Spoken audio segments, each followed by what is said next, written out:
Let's get into it and get down to it. Welcome to Figure It Out. This is George Grumbacher. Joining me, as always, is Sentari Minor. Hello, folks.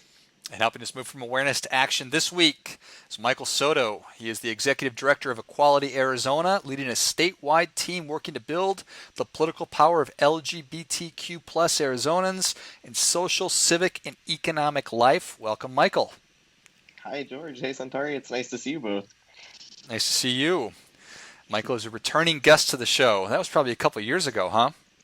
Yeah, it was a bit ago. Yeah, I had a great time the first time, so I'm excited to be with you all again. It's going to be good. It's going to be a Or, good or it conversation. could have just been in 2019 and the time warp that we've been experiencing in 2020 is, That could be too. yeah, I think it was a little while ago.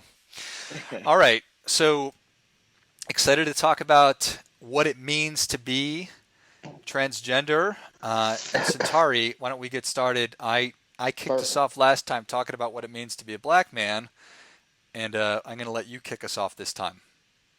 So the big thing that we want to kind of jump off with is George and I kind of discussing like our thoughts on that particular identity. For the question really is like what first comes to mind when I think of the phrase transgender. Um, and I think for me, it's still as much work as I've done in the LGBTQ space. I still feel like I don't know enough. So I'd say, Michael, you're probably the only trans person that I know or that I'm close with, right? And I feel like I still haven't done enough on my end to connect with you to kind of understand what that identity looks like. So for me, I think the first thing that comes to mind is still kind of bewilderment, curiosity. As we were preparing for the show, I asked Michael to extend us some mercy and grace because I think there's going to be some times where we just kind of like have step on some landmines because they're just not sure. And I'm excited to have the conversation because of all the things said above. What about you, George? Certainly, I echo all those things. I think that my heart goes out to people that if they are struggling with it, because I think I know how hard it is for me to come to terms with my identity, right? And that's as a 41-year old, let alone when I was a teenager. So if I were in a body that I felt wasn't the right body for me, wow, that'd be just awful. Yeah. So hard and so frustrating. So I guess when I think about that and I think about putting myself in somebody else's shoes who's experiencing it, my heart certainly goes out to them. Absolutely. So for you, Mike, do you have thoughts on that, Michael? Yeah, Yeah. reactions, reflections. I'm curious, like, how did we do there? Did great. I think, yeah, I mean, I think for, folks who aren't trans, these are really common questions and thoughts, right? Because how do you understand an experience that isn't yours? It's really hard. And there still aren't a lot of narratives or stories about trans people in our society, right? We're just sort of starting to see kind of minor characters pop up in television series and movies, and these aren't really common narratives yet. And so I think that's your experience is super common, and something that what trans people call cisgender people, right, as people who aren't trans. It's a common experience that you're having, and lots of questions. Curiosity is good, right? You want to understand an experience that you don't have, and so those are all good things. So I'm excited to chat about what being trans is for me and some wider things about the community, and I'm excited to have that conversation with you guys. Let's just jump into it. What Let's does it do mean it. to you? Yeah, what What is does it it mean to in me? what and how often is it top of mind for you? Great questions. So, I didn't hear the word trans or transgender until I was 19 years old. So, that was in 1999. So it was very much not a common phrase then. I grew up in an LDS family, very different world than I live in today, and so I didn't know what that meant until I met a trans person for the first time, and she was telling us her story. It was a part of an LGBTQ college group, and she was talking about her coming out story and kind of started, sort of dropping some different hints around gender that I still probably wasn't fully picking up, and sort of ended her story by, really saying that she is a trans woman and, kind of talking about the whole process. and a light bulb just went off in my head where I was like, oh my gosh, there's a name for who I am, right? There's a name for people that the gender you were assigned at birth, that your parents told you were, that the doctor said you were, doesn't fit, doesn't feel right, you know? And so for me, that was just a aha moment of, wow, I had no idea. And I felt a lot of relief when I found out that there was a community of people who experienced the same thing I did, and that it wasn't just me, right? And so that was a big moment for me. I felt a lot of happiness, a lot of relief, a lot of excitement, a little bit of fear, because right, coming out is always a big deal, and sort of investigating the community and getting to know people in that community and in the trans community, and getting to know sort of the process of what does it mean to be trans and how do you go about this. That was a little intimidating at first, and really different then than it is today. Thankfully, it's different today.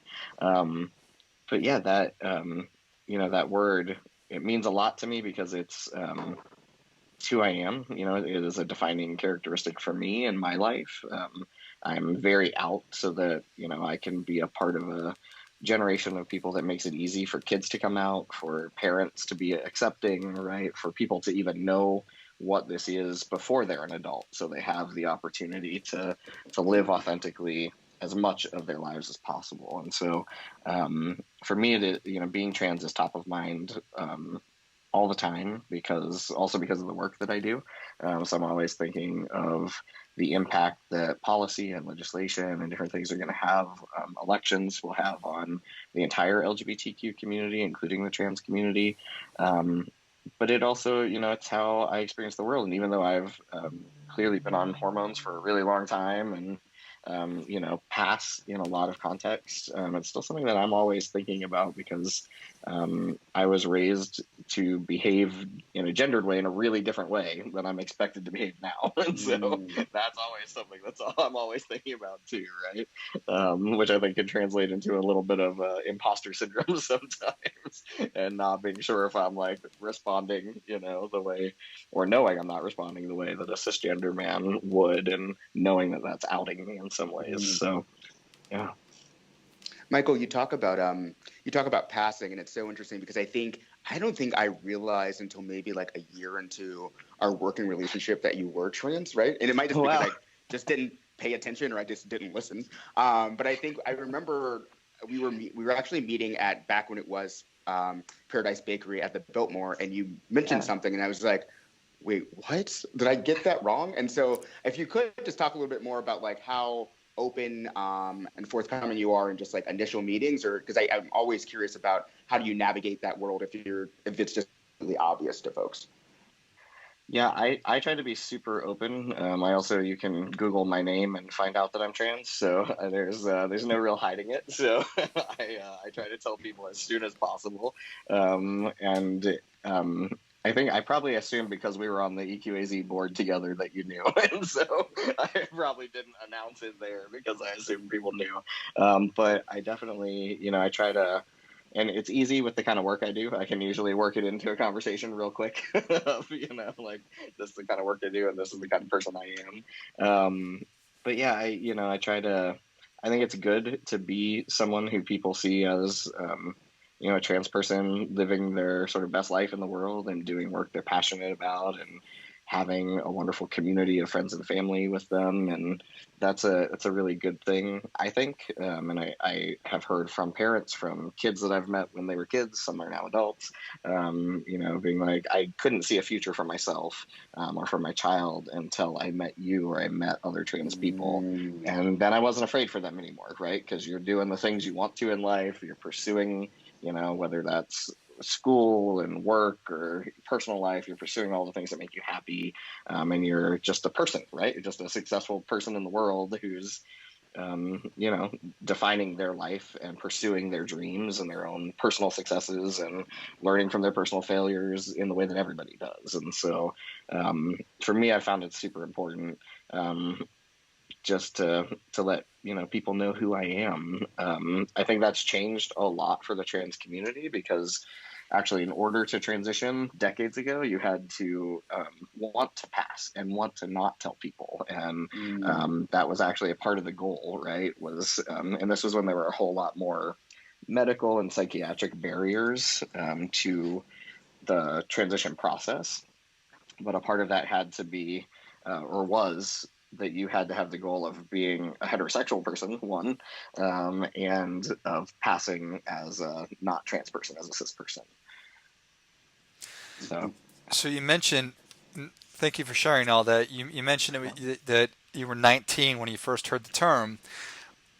When did you know? When you were like 10, 8, 5, 1, 15? Such a great question. My very first memories of gender are knowing that I was a boy and then having the world and my parents and our church tell me I wasn't. And so every Sunday growing up was a fight in my family because there was attempts to get me to wear dresses and me ripping them off and rebelling against that, and us just having really wild Sunday mornings because I didn't feel okay, and I didn't feel like that was who I was, and also I didn't have the words to tell my parents that, nor would that possibly have gone over well in the 80s in an LDS family. And so my parents, both of them, have apologized as adults because and just said we had no idea, like we had never heard of a trans person until you came out, right? Like we had no idea that we were failing you, as a child, and we would have done things differently had we known, like if we were doing that over today, we would have done things differently. And so yeah, I was convinced I was going to grow up to be Superman when I was a little kid, and I did sort of all the boy things, and my mom babysat for a while, sort of as the way that she earned income, and spent all my time with the other boys, right? And that was always something that was really confusing for my parents, and they didn't quite understand why I didn't like girl things and didn't identify with girl things. But that never changed for me. That was, just true sort of all growing up. At a certain point, I like to call my middle school and high school years my drag years, because there's a lot of pressure to conform in terms of gender in those years. And my parents had all sorts of expectations. And so I had learned by that point that the more I resisted, the more intense sort of their want for me to fit those things was. And so it was, I certainly tried to fit into their expectations, but it always felt wrong. It always felt bad. It was always something that caused feelings of shame and feeling like I was being forced to perform and fit into something that just wasn't who I was. I remember when I was a kid, I would look into the mirror and say my dead name, my birth name, over and over to try to make it fit. And it never felt like I was actually saying my own name. So those were interesting experiences to have, and also have no language for what was happening. Right. So during your drag years, you were wearing women's clothes? Well, as little as possible, certainly, but my mom certainly wanted me to wear dresses and those kinds of things to school dances and those kinds of things. But I wore mostly sweatpants, I think, through both middle school and high school. I was also an athlete, so that made it easier. I could sort of wear, like jock clothes. Yeah. But, to special occasions and those kinds of things. But those were always also a fight because my mom had all these wonderful memories and my dad had wonderful memories, right, of sort of their high school experiences.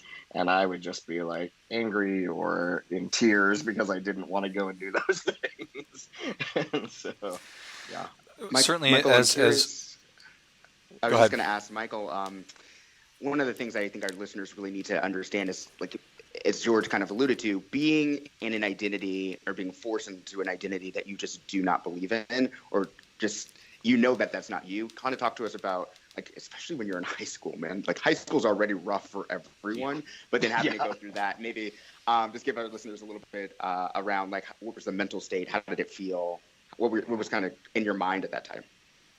It was rough. I mean, we all know, right? High school, middle school, those are rough years for everybody. And so certainly feeling like nobody actually sees you for who you are, and that it's having a sense that it's not safe to be different. I think it's always hard to be different in high school and middle school.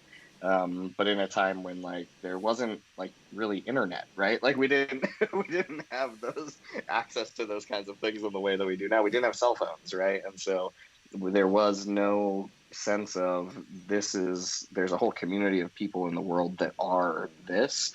I just felt alone and like I was different than everybody else, right? And so I did know that I always had a sense of that my parents and that our church and that our community felt that was wrong to be different in the ways that I felt different, even though I didn't have language for them. And so, high school for me was about getting to college. And like, I literally had very little social life. I did not date. I didn't do any of those things. And I was just like, I know that if I want to figure this out, I have to get away from my family and my community and have to get to a place where I'm safe on my own as an adult to figure it out. And so I just kind of locked those feelings down and I played every sport I could. I was an exceptional student. Like, I was like, this is how I'm getting to school. I'm getting a scholarship.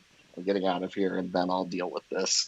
And so that was my motivation. I was just like, I don't get to figure out or be who I am until that, a time when I'm on my own and can have that space to figure it out. But that wasn't easy. That was definitely hard. That definitely put a hamper on relationships, and friendships, because I never felt like I could actually be myself or bring my true self to those things. Yeah. Michael, you mentioned that your parents have apologized to you. Mm-hmm. Do you resent them? Have you forgiven them? Did you feel the need to forgive them? Yeah, I definitely felt the need to forgive them. When I came out, they both sort of stepped out of my life for about 10 years. And Oh, so my dad at the Wow. time disallowed me from having contact with anyone in his family, including my little brothers and my older brother. Mm. So there was a lot of damage that was done, certainly, but we did repair that damage, and have my dad just passed away. I'm Um, sorry to hear that. Thank you. Uh, but sorry, still a little emotional about it. sure. But they both have become sort of two of my biggest allies, and they really took the opportunity of not understanding the trans community to step up, and to learn from my experience, to ask me questions, to meet friends, and to engage with people in a way that showed what they had learned, and to be a resource for other people. And so I'm really proud of them for stepping up to a challenge, right? And stepping up to get to know me as a person and realize that I am the person that they raised me to be. Just slightly different, look different on the outside, right? And so that has always been it's been a nice thing that we sort of came to understand about each other, is that there's nothing different about the values or the person that they hoped I would grow up to be in the world, other than I have a beard. And so, and then my gender identity is a little different than they expected, but they're okay with it at this point. And we ever, both my dad and I, before he passed, and my mom actually lives with me because she isn't well. But her turning point was when I had top surgery, and she took care of me during that time and helped me through that process. It's kind of a gruesome process afterwards. There's lots of fluids and stuff that have to be changed regularly and things that have to be emptied, and she did that. And I think that she saw how happy I was after that and how unhappy I was before that, and that totally changed how she saw me. Right, there's sort of a pre that moment and after that moment, and now she doesn't even use female pronouns or anything like that. Doesn't even hesitate when she talks about my childhood. She just talks about me as her son and me being a boy, and that just totally shifted for her. Nice. So, gender identity is different than sexual orientation. Can I ask you what your sexual orientation is? Queer. I'm not really. I'm attracted to people for being people that they are, and not based on their gender. Really, I've dated women and men who are cisgender, women and men who are transgender, people in between. So, yeah, Fair enough. Thank you. yeah, Is that the appropriate term, sexual orientation? yeah. For who you're attracted to. Hmm. Yes. So sexual orientation is our romantic and sexual attractions and attachments to other people, and genders our internal sense of who we are. And so, yep. Got it. Right. Yep. And I know that Sentari had used the term transgendered, and that's not the correct term. Throw me under the So bus. shame on I'm you, ignorant. Centauri. I I'm mean, the ignorant. insensitivity level is at like an 11. I am admitting my ignorance. So, Michael, set the story straight for me. So that transgendered was a term that was used actually a lot in the 90s. So you're just in the 90s. It's okay. Got it. it's it's definitely fallen out of fashion. As we know, language evolves, right? And so that term kind of more implies, like, just from a grammatical sense, that being trans is like a verb and that there's a distinct before and after. And people don't, the trans community increasingly, I think a lot of people don't have that experience because they're able to come out at a really young age and be supported throughout their lives. And that's sort of just not how the community sees itself anymore. So that was sort of more during the time when passing was the goal, right? And was mandated by medical professionals that were helping you. And so it was kind of a different feeling and sense of the community's identity. And so today, just transgender without the ED on the end, or trans, is a good umbrella term that just categorizes a really big, diverse community of people that experience gender in ways that's different than cisgender people. And so that's kind of the simple definition of being trans today, is that, we're people that our gender that we were assigned at birth does not match with who we are authentically, what our internal sense of gender and gender identity is. And so that's a simple way to remember that, is just, it's just a simple umbrella term. When we're talking about individuals and not a group of people, it's the way to use it as an adjective. And so I'm a transgender man or a trans man. And so, just like we wouldn't say Italian American, we say Italian American, right? And so easy way. I can remember this. Yes. Yes, there we go. It's okay. It's language shifts and evolves, right? And it's just like the singular use of pronoun of they as a pronoun is, increasingly popular now. That wasn't true, when I came out in the 90s, right? And so we all have to adapt and grow and learn how people are using language today. Michael, I'd love if you'd indulge me to ask maybe another ignorant and possibly controversial question. Ask away. Which is, you talked about trans folks coming out at a young age. Have you given thought around kind of, I don't want to say what's appropriate, but what seems to be the best practices, or what does the community feel like is the right age, or is it all just up to you and your family? I'm curious about what that looks like in any different household. Such a great question, and something that a question I get from a lot of parents, right, whose kids are starting to say that they don't identify as the gender they or have been assigned, right? Certainly not in those words, but in the words of 4-year-olds and 5-year-olds, which is a different language. My best advice to parents is trust your kids and believe them. And also follow their lead to some extent, right? Like, there's nothing wrong with kids of any gender playing with toys of multiple genders, right? Like, that can be a good thing for all kids. Like, let kids show you where their interests are and support them in that. And you don't have to make radical changes, right? Until kids tell you that's who they are, right? And the thing with gender identity is that it forms super young in human beings. And so we, pretty much all of us, have a deep sense of our gender identity when we're little, and when we're between 3 and 6, really. And so it isn't a leap to ask folks and to ask parents to trust their kids as they're going through that gender formation process, to trust their kids and to let them, go where they're going to go. And when they're ready, they're going to tell you, because there's a lot more trans kids in the world today that are out and able to be out than there were when I was a kid. And they're going to be able to tell you, what's happening for them in a way that, if you're willing to listen, you can then figure out how to support them and go through that process. There's no, other than that, of trusting your kids and listening to them, there's no one way to support your kids, because that's up to you and your child and what they're comfortable with. And, some kids might want to wear different clothing at home, but don't want to wear it at school because they're afraid of bullying.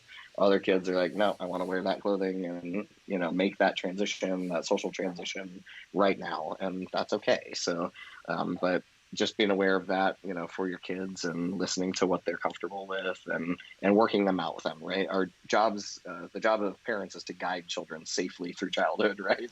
And so it's listening to them and then helping them make the best decision possible that will keep them safe and healthy. But we know that, not being able to be who we are increases suicidality and increases depression and all of those negative factors that actually lead to kids not completing high school, not being able to go on to college or whatever they're passionate about in life and lead successful careers and develop successful families. And so it's really important to support kids and to listen to them. Thanks for that. That's a really exceptional answer. Thank you for that. I think you said a lot of really important stuff there, and I've got a soon-to-be 4-year-old and a soon-to-be 1-year-old, and yeah, I think that's my job to help guide these kids safely to becoming productive adults and happy people.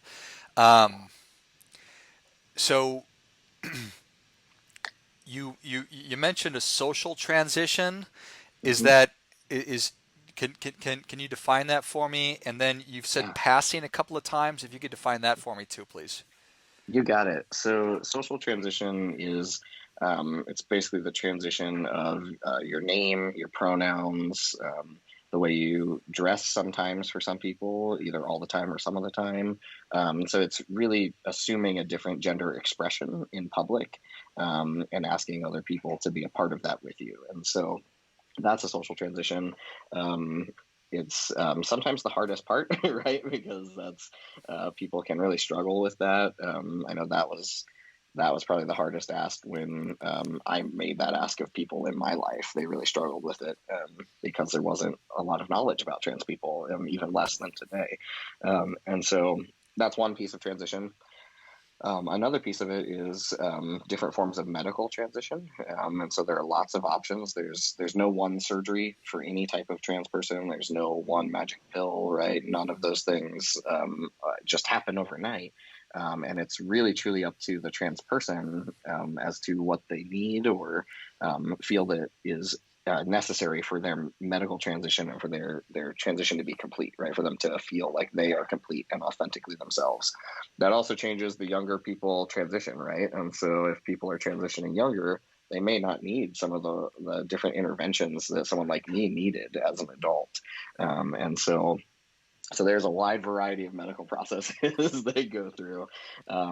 Passing has to do with both of those things. And so passing was the idea, just like, there's in the gay men's community, there's straight passing, right? There's lots of guys that want to date straight passing guys, right? Or this idea of being straight passing. And that's really just conforming to gender norms for men or for women, right? And so that used to be, like I said, when there was a time in our society when both being gay or lesbian or bisexual and being trans were considered mental illnesses. And so during those times, for trans people, you had to commit to and want to and prove to a psychiatrist that you wanted to become a heterosexual person and you wanted to leave your past life behind and no longer be associated with it and only move into this new life where you were the gender identity that you are and able to live that life. And so that was people also for safety reasons still sometimes people have to pass or need to pass because there are lots of parts of our country where it's not safe to be out and to be trans, right? And so we see every single year there's something called the Transgender Remembrance Project, which we have a day of remembrance on November 20th each year to memorialize the trans people who've been murdered because they're trans, right? So people have actively harmed them. And those are just the people that we know about, right? So there are lots of people that are misgendered in death, whose families or, people close to them don't want them remembered as trans people, all of that kind of stuff. And so yeah, does that help a little bit? Oh, very It's much. really Yeah, good. That's really good. I appreciate it.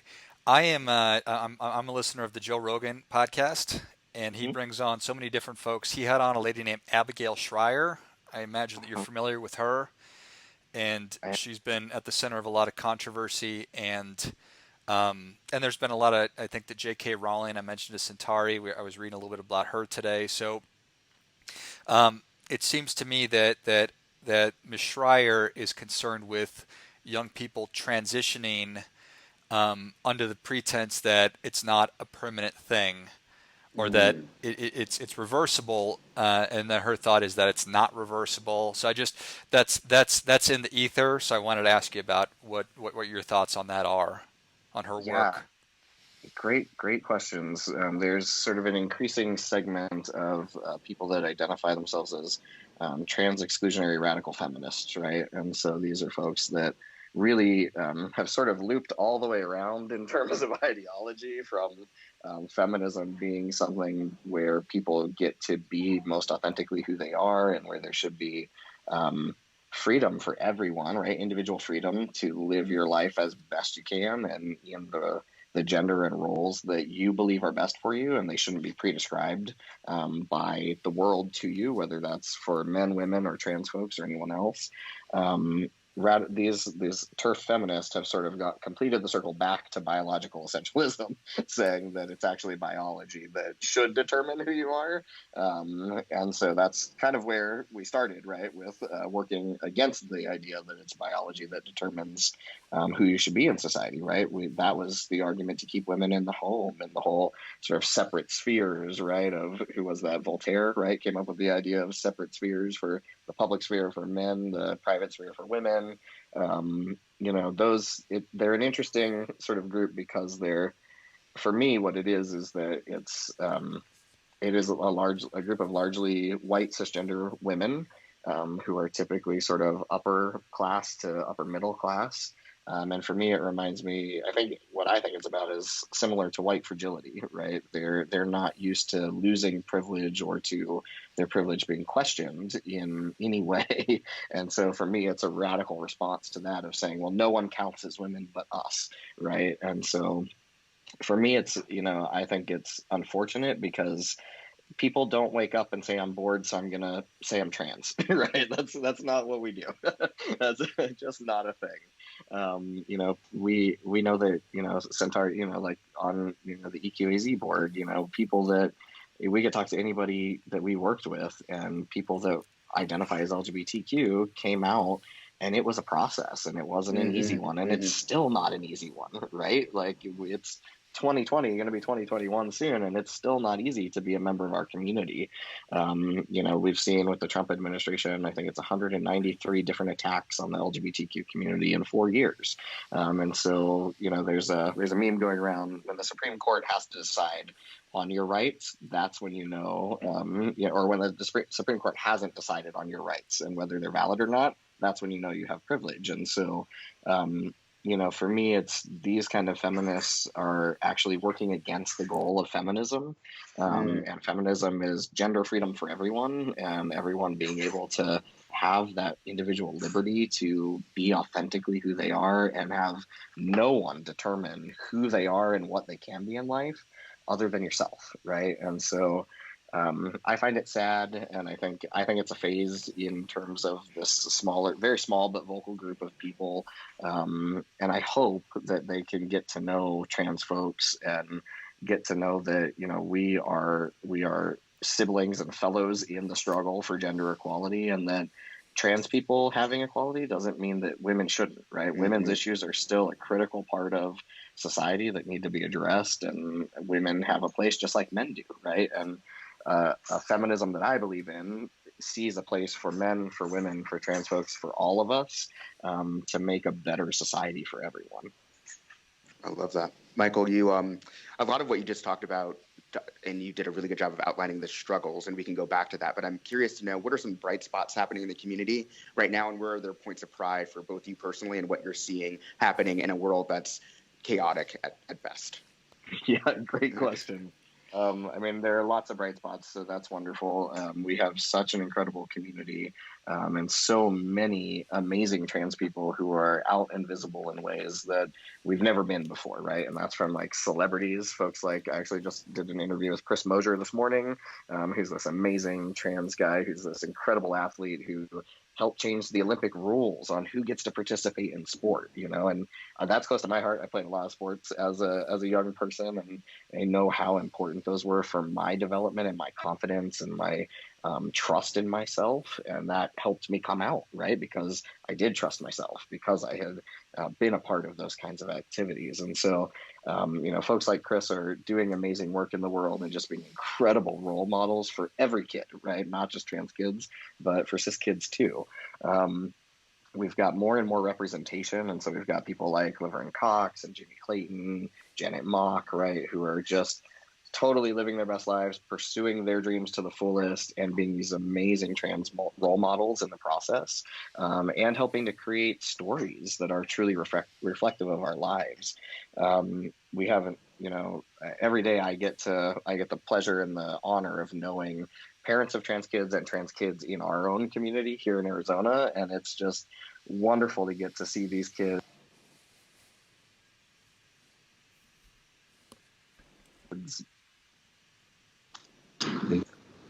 for who they are, and celebrate.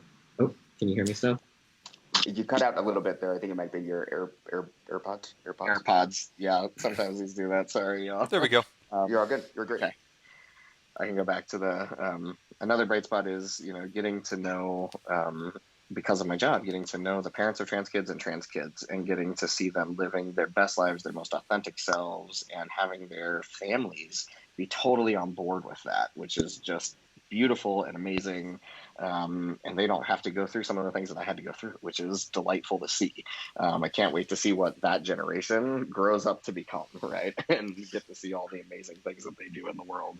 I think for a lot of us, our hope is that they don't have to fight these battles. They just get to go and be the people that they want to be. That's the hope anyway. Other bright spots, I mean, I love being a part of the LGBTQ community. I think it's one of the best things about my life, being trans and being queer. It lets me decide exactly what I want my life to be, and I get to be the main arbiter for that. And so I feel a lot of freedom and a lot of joy being a part of our community.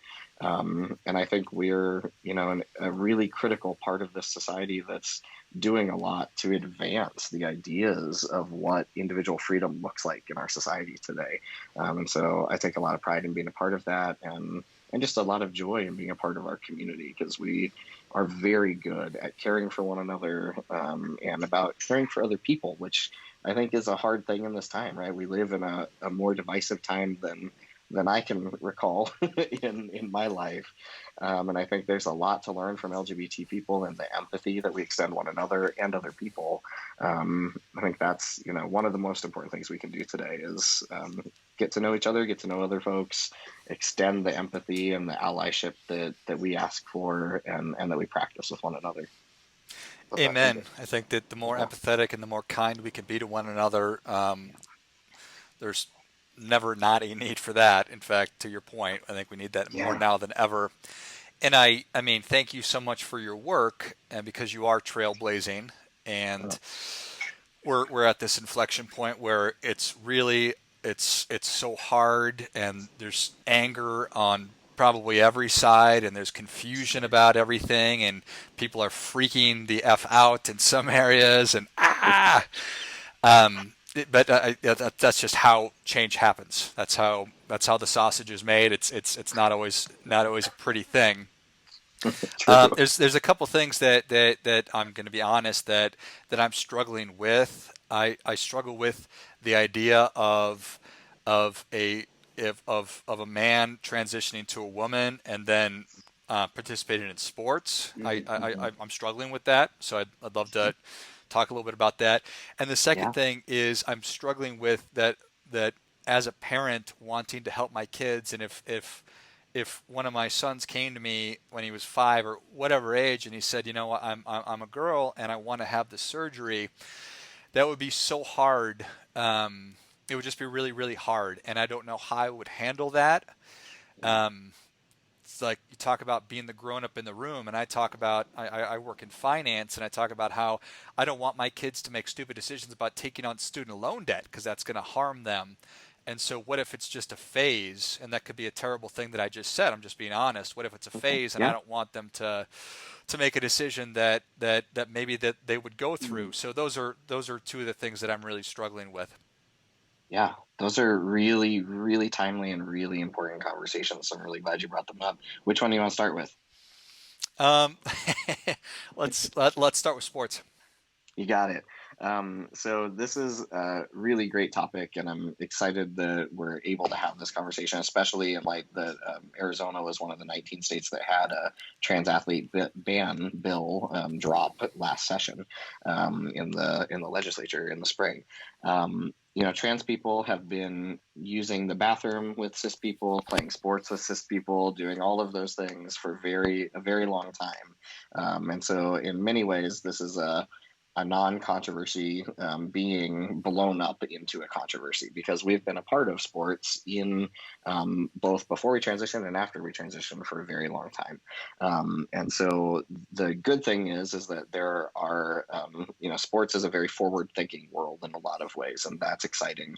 And so the sort of the rule regulating bodies for sports from the Olympic level down and even the professional level have already thought about this. And they actually have really great guidelines that ensure fairness in sports because, a core tenet of sports is fairness, right? We want people of same abilities, right, or like abilities competing against one another. That's why you don't have little leaguers playing professional baseball teams, right? And so, Yeah. so that's a key part of sports. I think something that's really important to know is that when someone transitions, that's a massive process on your body. I went through a second puberty that totally changed just about everything that could be changed at that point about my body. If it would have been earlier in my life, which in some ways I wish it would have, I would have been taller, right? And that's like the one thing that didn't change because I had already passed that phase in life. Everything else changed. My muscle mass, right? Like all of those sorts of things.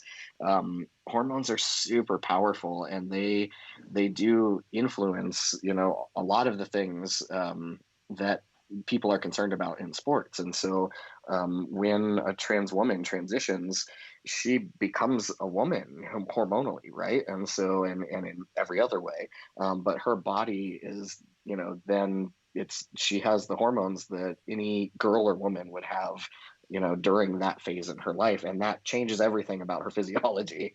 And so I think that there aren't trans people who or there aren't people who are claiming a trans identity just to win at sports. That doesn't happen.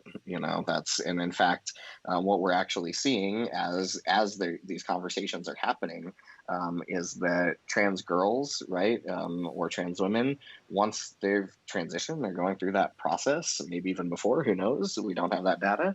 Are still losing to cisgender girls in sports, right? There's no like dominating of the field, right? Because these are trans girls. They become just like any other trans girl with the same, range of natural athletic ability and talent that cisgender girls have. And so it's good to see that. And I know that can, sometimes, parents can get upset because maybe their daughter was cut from a girl's team. And sometimes when that person is a trans girl that replaces them, they're using that trans identity, right, as the reason why their daughter was cut. But let's be honest, for all of us that played sports, there's a time when our sports careers ended, right? There's a time when we were no longer competitive enough to be on a team. That happened for me. That happens for everybody, right? Whether that's about age or just about not having the talent to play at that level. And so, the best thing that sports taught me was how to be good at winning and losing in life and how to be great, how to have some grace around that and how to learn that I have a lot of skill. And it's okay if I don't have the skill to play at that next level. There's still contributions I can make, right? By either being a fan or supporting my team members or my former team members. There's a role for all of us to play. And so sportsmanship is the best thing about sports. And I think that's the lesson to be learned is no matter who replaces us on the team, no matter who we're competing against, it's how we show up to that competition that actually matters, right? It's the values we bring, and ultimately, like I said, the biological concerns aren't there, because when someone transitions, those things totally change. Um, so I hope that answers that question a little Fair bit. enough. Thank you. Okay. Yeah, absolutely. And let's just seamlessly transition to the next question. Okay, let's do it. All right, so That you that know, that was not intentional wordplay. it's okay. It was great. I like it. Good job, George. Yes.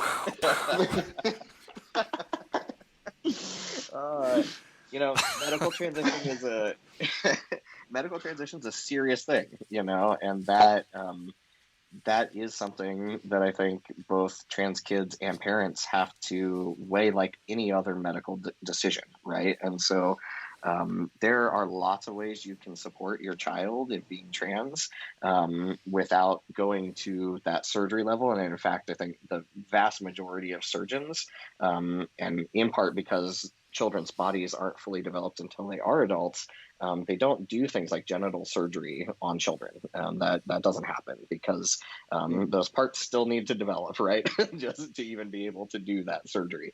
And so that's luckily, I think, that's not really a factor in the actual transition process for children. There are things like puberty blockers, and things basically hormones that you can take to block the hormone process you would go through, as the gender you were assigned at birth, which can be so psychologically important for children, because it means that the parts of our bodies that we're super uncomfortable with, if we go through that hormonal process of puberty, don't develop in the same way. And so it makes being ourselves and feeling comfortable in our bodies much more possible, and can alleviate a lot of the sort of psychological stress of puberty, right? So for a trans person, for me at least, when I hit puberty, whoa, that first puberty was a rough time in my life because it felt like my body was betraying me, and I just felt so lost in my own body and so uncomfortable all the time. And so those puberty blockers can be a really positive part of a trans person's experience. But again, those are not prescribed without very serious medical consultation between doctors, parents, and children, and very serious conversations.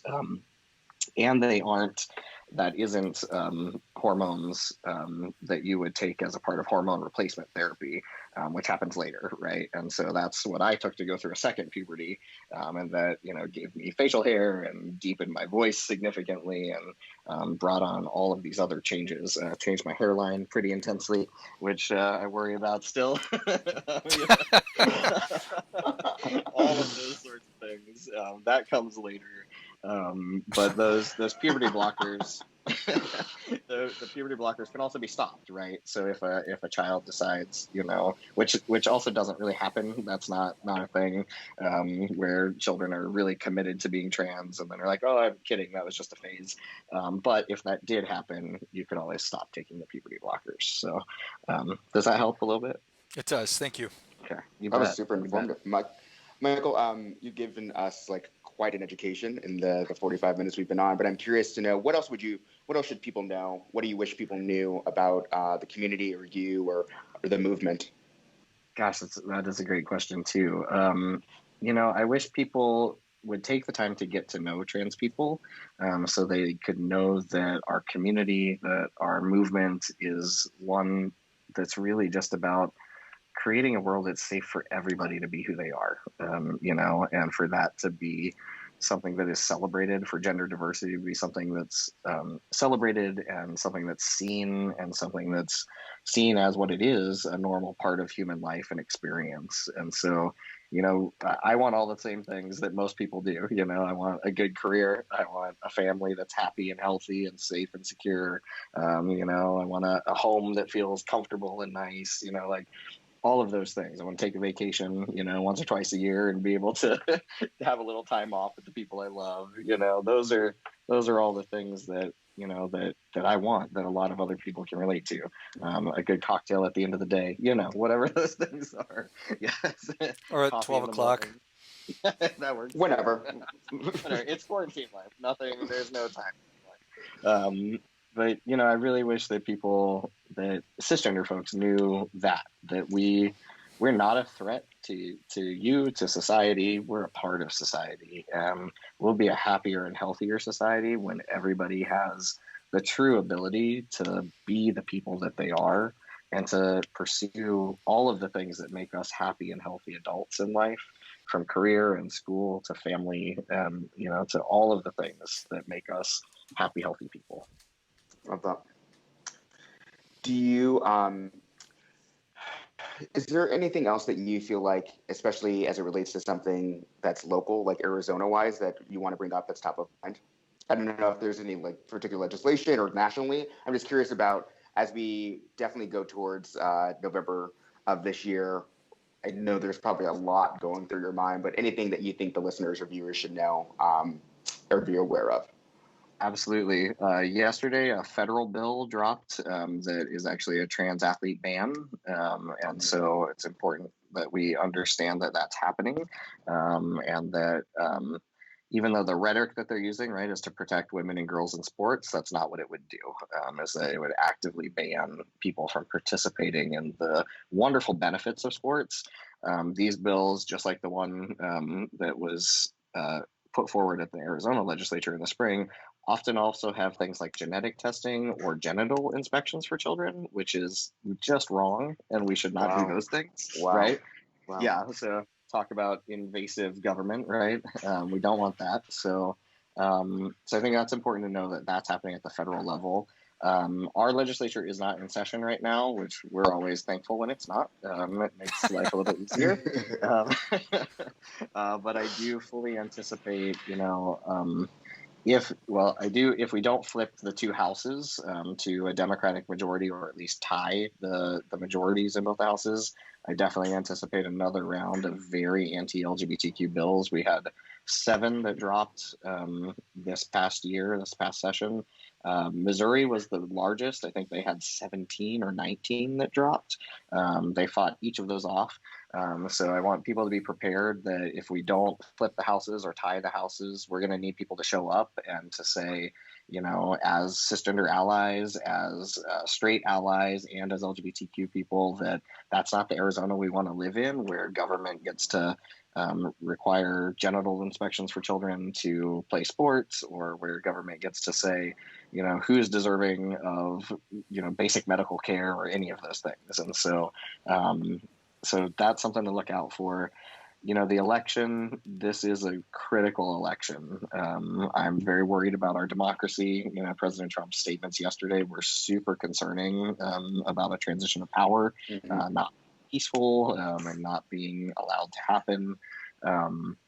We also know that the Trump administration has not been an ally for the LGBTQ community, right, and has done a lot of harm to our community. The most recent of which is the basically banning of trans people, or not requiring homeless shelters and services for people in really intense need to treat trans people with dignity and respect, right? And so anyone who's in that kind of vulnerable position should be afforded the same kind of services and help that everyone gets, right? Because that's a bad stroke of luck in life, and everybody needs help sometimes. And so that shouldn't be dependent on gender identity. Those kinds of things are really critical to keep in mind as we're voting, because there are people who are running for office that believe that things like conversion therapy and torture should not happen, right? They think that doing that to children is wrong, right? That's something we should be able to get behind, I think. Like torturing children, we don't want that. That's not about religious freedom, right? That's about abuse.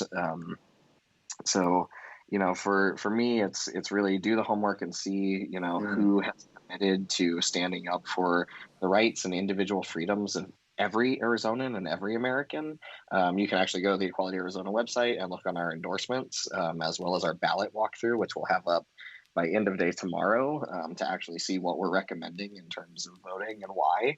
And we're doing that from presidential level down to judges to try to let people know, just how people have behaved in office, and if that's in line with their values as an LGBT person or as an ally to the community. And so, but the most important thing is register to vote.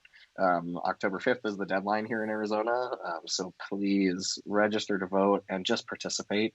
There are so many people that don't participate in our elections, and that results in really, really just destructive things for our democracy. And so please register to vote. Make sure your family and friends are registered to vote. Get your mail-in ballots or go to the polls the day of and protect yourself, wear a mask. If you need PPE to go to the polls, Equality Arizona will provide that to you. We'll mail them to you. So we'll mail you a mask, a marker to use, and hand sanitizer. So just participate. It's one of the most important things we can do as Americans. And it's, voting is it's a civic sacrament, right? It's a sacred act in a lot of ways. It's a critical part of who we are as a people. And so please register and make sure that you're voting. Michael, Amen. one of the things I appreciate of that you just said was making it about value. So I think one of the things that a lot of us are struggling with, and we will have conversations with guests in the future about this, is this idea of like separating values and ideology from any particular party. So you didn't name a party or anything. You said like, what are your values and do they align to these folks? Exactly. And I think we're in a critical part of this nation where those things are getting conflated a lot. And so thank you for making that statement that you did. Of course, I couldn't agree with you more. I mean, I think it's really dangerous anytime we get too ideologically locked in, right? Because that closes our minds instead of opens it, no matter what side of the political spectrum you're on. So that's something to always be working against. But it's also really dangerous to assume that any one party is the antidote to anything, right? Like it's not about political parties. It's about, as citizens, knowing what our values are and then voting for people that will represent those values in government. And that's what creates a healthy society. Love that. Yeah. Thanks, man. Last question. What is actually true? Oh, what is actually true? Oh, good question.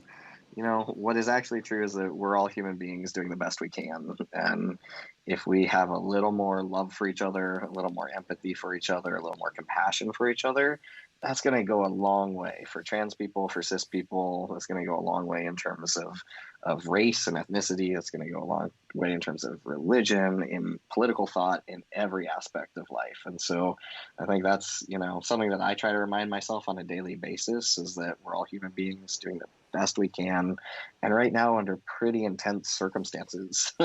And the more we can just listen, and the more we can have empathy and try to hear what someone's actually saying, right? A lot of people, when they start talking, the things that they're actually talking about aren't necessarily the talking points that they're hearing from media or political parties or politicians.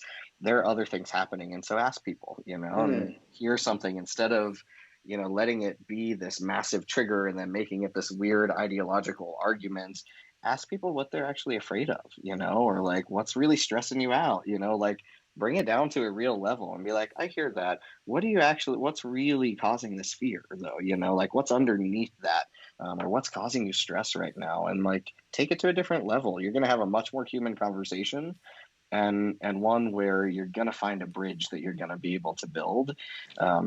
I think, whether you're on the political right or left or in between right now, we got to be a lot more committed to seeing each other as people and understanding that everyone is really stressed and living under hard times right now, no matter who you are. It's just not easy. And so we got to leave some of this ideological, commitment behind on all sides and start getting back to people as human beings and building relationships. One of the scariest things I see right now is cancel culture and people kicking people out of their lives that don't 100% agree with them. Oh gosh, I can't think of anything more dangerous, right? That is not a pluralistic society. That's not a society that creates diversity and celebrates diversity in the way that our country is meant to, right? And so we have to really work against that. And it's okay if people disagree with you, it is. That's a part of life, and we got to build stronger muscles for disagreement and still having empathy, compassion, and building relationships with people. That's a muscle that has just gone away. That's Well said. amazing, Michael. Yeah. Well, Thanks, Michael, thank you friends. so much for having this conversation with us. It was delightful. It's always good to It's be with awesome. you too. I love your show. I'm always happy to be a guest, and I'm a frequent listener. So thank you so much for doing the work you do. Yep, thank you. And where can people learn more about you? They can go to the Equality Arizona website. They can learn about me as a person and a professional, as well as our work as an organization. And most importantly, they can learn how to get involved to help protect our democracy and make sure that everybody's participating in it. Love it. And what is the actual website? The website is equalityarizona.org. Excellent. Well, Michael, thank you again. Thank you. It's so good to see you guys. Thanks for having me. And thanks, as always, for listening. Go to Equality Arizona, and this is we're recording this video or recording the show on Thursday. It will be going live tomorrow on Friday, and so the website with all the information on the voting will be up probably tomorrow evening. So thanks as always for listening, and remember, keep questioning because the struggle is real.